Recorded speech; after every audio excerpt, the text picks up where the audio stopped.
The main means of transport on this planet are things called cars, and the people have an extremely odd relationship with them. They love them. They make them by the million, all different shapes, sizes and colors. From an early age they love playing with them, a habit they sometimes never grow out of. They build nests for them. Some have 2 wheels, known as motorbikes, and their riders are called organ donors.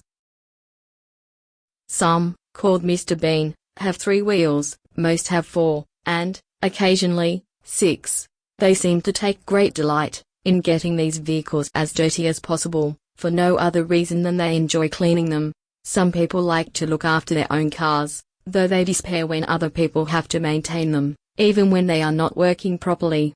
Yet other people seem to take delight in repairing cars of others, and show themselves on the television segments called ads, begging to be allowed to work on them on the owner's behalf. Most people seem to be satisfied with their cars, as they are, although it seems many are not.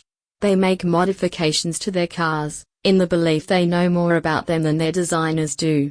We have spoken before about a tribe on this planet called police, and it seems among their other oddities, they arbitrate on whether or not these modifications are more pleasing than the standard car, or not.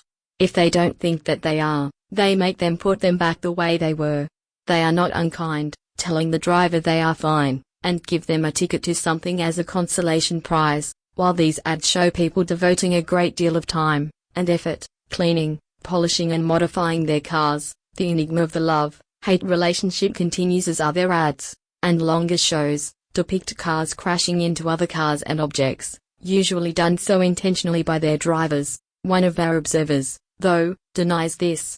He thinks others covet a particular car, or are envious of its owners, and take it without the owner's authority. Most, though, reject this theory, citing that Grand Theft Auto has been made into a game, hardly appropriate for this type of behavior.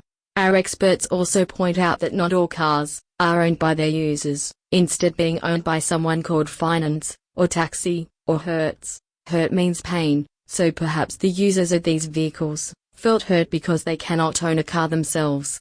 While on the subject of hurting cars is also full of contradictions on this weird world. Some vision shows the car owners agonizing over a small scratch or dent in their cars, even though the damage is paid for by someone called insurance. Yet others, though, take their cars and deliberately smash them into other cars, as a type of sport called road rage. This love-hate relationship continues, as the people seem to enjoy nothing more than driving their cars, for no other reason than exercising them.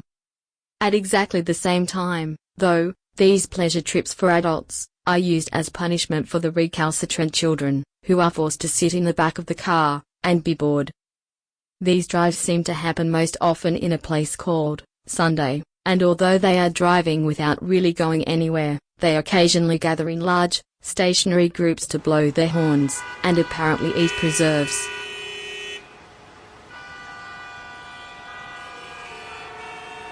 This is called a traffic jam. While the vision overwhelmingly shows people driving their cars, enigmatically, cars sometimes have their own transport, and are driven around by others. Conclusion to this report. The strange alienness of those astonishing people could not be highlighted in a better way by their relationship with cars. Though these cars kill people in their thousands, they also save lives by emitting a strange noise called a siren.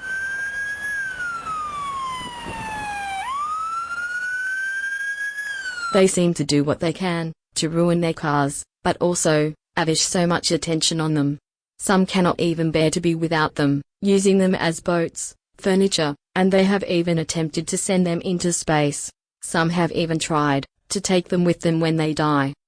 Just as we believe we are beginning to identify with this alien race, we come across some part of their civilization so bizarre, we are forced to ask ourselves if we can never truly understand them.